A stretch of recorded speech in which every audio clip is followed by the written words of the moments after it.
Rajiv Gandhi, Prime Minister of India, he was a great Prime Minister of India, and today it's his birth anniversary. So we are all celebrating this as a big festival in Karnataka and all over India. And also Sri D. Devarajas, he was also a very great Chief Minister of Karnataka. He has given a lot of contributions and upliftment for the poor, backward classes, and he has made a lot of contributions in this regard to the people of Karnataka. Rajiv Gandhi, especially in the defense, he was very keen that we should have a good, cordial, international affairs. We would like to have a strong international affairs and also the foreign policy. So in this foreign policy, he made it very clear that our neighbors should have we should have a peaceful coexistence. So in this regard, there was in Maldives there was a coup, and immediately India went for the help, and we ensured that the democratic elected government of Gayoom was again reinstated there. US also praised for this, and Pakistan, they came for the help, but when they came to know that India is already there in Maldives, they went back. China, they did not agree for the help. So this was a kind of relationship Rajiv Gandhi has maintained with Maldives, and till recently, now the most sad part is, now under the present Modi government, the BJP, we don't have a good relationship with Maldives, and they all sent back our defense forces also vacated from the Maldives. So it is becoming a very threatening thing, because China is already near the water, near the Maldives, and it is becoming a threat for our national defense. Now coming to Sri Lanka also, Rajiv Gandhi wanted to have a peace, and so therefore he had sent the peacekeeping force, and we also established to some extent peace in the region, and we came back. And this way Rajiv Gandhi also was very keen as far as the China relations also were concerned.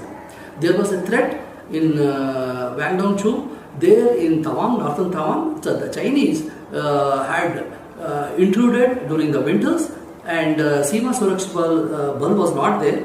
Then 10 Assam regiment immediately informed about this intrusion. Then General Sundarji was there. There was 5 mental div was deployed, and we ensured all our area were again returned back with us. The Chinese went back. The Chinese also, what they did is, because of the fair sailing, they deployed all over the McMahon line. Then we also, Rajiv Gandhi immediately told General Sundarji that the army has to be deployed. In that bargain, 10 divisions of Indian army were deployed all along the McMahon line. Then the Chinese came for the peace. Then to have a strategic thing, then Rajiv Gandhi in 88, he made Arunachal Pradesh as a statehood, telling that we will not compromise on the border, and there will be no negotiation as far as the border is concerned. Then he had a warm reception when he had gone to China, and there was a cordial relationship until the Galwan attack. So this is what Rajiv Gandhi had established, a peaceful relationship with all the countries, either it is US, Russia, and even for that matter of Bofors. Bofors is a master equipment. It is the best artillery piece which is at the arsenal of Indian Army, and we have proved this during the Kargil war also. Bofors gun was used in the direct attack, indirect attack, and we ensured a great success in the Kargil because of the Bofors gun. Thank you. Rajiv Gandhi's birthday, ex-servicemen in the state of Karnataka, pay our tribute to him. The period of Rajiv Gandhi as Prime Minister of India, it was a very distinctive time. He has introduced the revolution, computerization of the India is done by him. He had very clear-cut idea about a relation between India and its neighbors. That is how he initiated peace negotiation with Sri Lanka. Of course, we had to sacrifice the great leader for that, but it was worth trying to establish peace. He is the one who has saved Maldives from the attack of the enemies.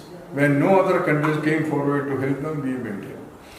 With China, he made sure that the peace is maintained in the border areas throughout his time, and he continued to make peace effort throughout his tenure as the Prime Minister with our neighbors. Services department Karnataka Pradesh committee के तरफ से हम लोग उनको सशक्त नमन प्रेषित करते हैं और खास करके उन्होंने जो 6 मिशन अपने प्रधानमंत्रित्व काल में स्टार्ट किया था।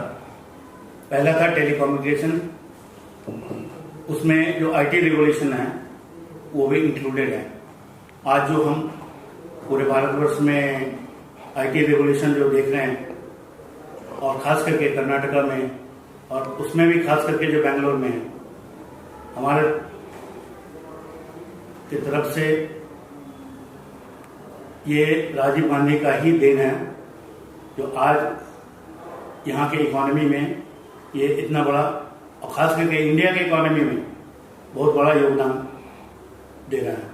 इसके अलावा उन्होंने बहुत सारे मिशन चालू किया था, वाटर पर, edible oil, immunisation, dairy development. तो उनका जो आप अभी जितना डेवलपमेंट भारतवर्ष में दिख रहा है ये राजीव गांधी की देन माना जा सकता है। तो दूसरी तरफ उन्होंने डिफेंस के क्षेत्र में उनका जो कंट्रीब्यूशन था बहुत दुर्भाग्यपूर्ण है कि गलत एलिगेशन लगा के उनको बदनाम किया गया विरोधी पार्टियों के द्वारा। और आप जानते हैं कि आज जब इन्वेस्टिगेशन हो गया उसमें कुछ नहीं मिला। ये बड़े दुर्भाग्यपूर्ण बात है। Tributes to the former Prime Minister of India, Shri Rajiv Gandhi, on his birth anniversary, and Shri Devaraja's former CM of Karnataka, both very great leaders in their own right. Rajiv Gandhi ji having brought up the IT revolution in India and also having ensured that the foreign policy of India was on the right track, and Shri Devaraja's who brought in a lot of reforms in Karnataka for the people of Karnataka, uplift them and give them a better life. Having said that, I would also like to digress to a point where servicemen and ex-servicemen across the country are facing attacks, are being assaulted at places like the toll booths. Unfortunately, the incident that happened with this boy in Meerut, a soldier in Meerut, he had just come back from Ops Sindur. And if this is the way we are honoring our soldiers who are guarding all the borders across the country, I do not think this is the right way that needs to happen. The Modi government needs to understand and also needs to ensure that servicemen and ex-servicemen are treated with utmost fairness and also with the honor that they deserve. With this, I feel that the government takes note of this and brings in reforms that gives the dignity that all the ex-servicemen and servicemen